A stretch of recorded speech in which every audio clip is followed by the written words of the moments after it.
Gihangop sa legal team ni anhing Negros Oriental Governor Ruel Digamo ang plano karong pagpahigayon og Senate inquiry kalabot sa hitabong mga pagpatay sa lalawigan. Lakip na usab ang kamatayon sa gobernador. Kini ang gibutyag sa usa sa mga legal counsel sa napatayng gobernador nga si Attorney Gerardo Carrillo atol sa Open Line News Media Forum sa May TV Cebu kaganiha.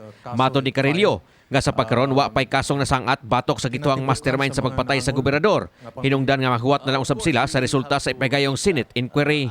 Ilan usab gitun-an ang mga pamahayag sa mga unang nadakpang suspitsado sa pagpatay sa gobernador nga gingong posibleng mahimong state witness batok sa gingong mastermind nga magamit sa kaso niya sa kamatayon sa gobernador. Naglaom si Carrillo nga unta daghan pang mga suspitsado ang matudlo sa mga unang nadakpan sa kapulisan.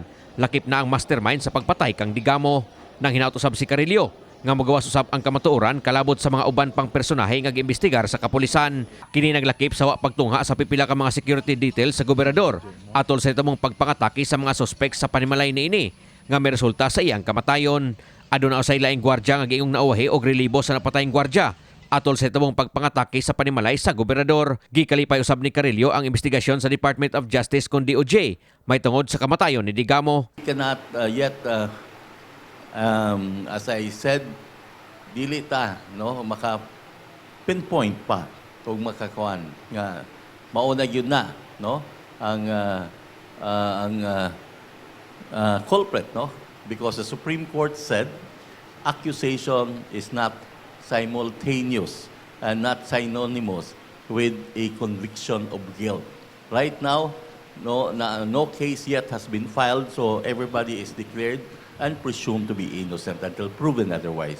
Sa pagkaron, gibutyag ni Carrillo nga ilan ang gitanaw ang tanang motibo sa posibleng pagpatay sa anhing gobernador. Kini naglakip sa pagukod sa gobyerno sa mga illegal gambling operation ug uban pa mga illegal nga negosyo sa Negros Oriental. Gawas kini sa motibong may kalambigitan sa politika sumala ni Carrillo. Gihulagway ni Carrillo nga dili layo ang posibilidad nga usa ka dakong illegalista sa lalawigan ang nasuko ni Digamo. Gani Enero pa lang nakadawat na og death threat ang gobernador. Hinungdan nga panagsar kini mo biyahe sa Kapitolyo gikan sa iyang panimalay sa lungsod sa Pamplona. That's the reason why we're looking at katong pinpoint sa Department of Justice the other person of interest. The Department of Justice initially mentioned 4 or actually suggested 4 nga ilang gi-monitor karon. Actually, it includes kanang kay mura mo gud siya og grupo that actually nag-control sa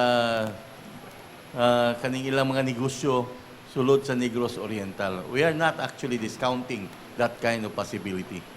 Nasayran nga ang pamilyang Digamo mihangop sa gipatumang seguridad sa gobyerno ngadto kanila o sa tibok lalawigan aron masigurong magpabiling hapsay og malinawon ang probinsya not sa itabong pagpatay sa gobernador.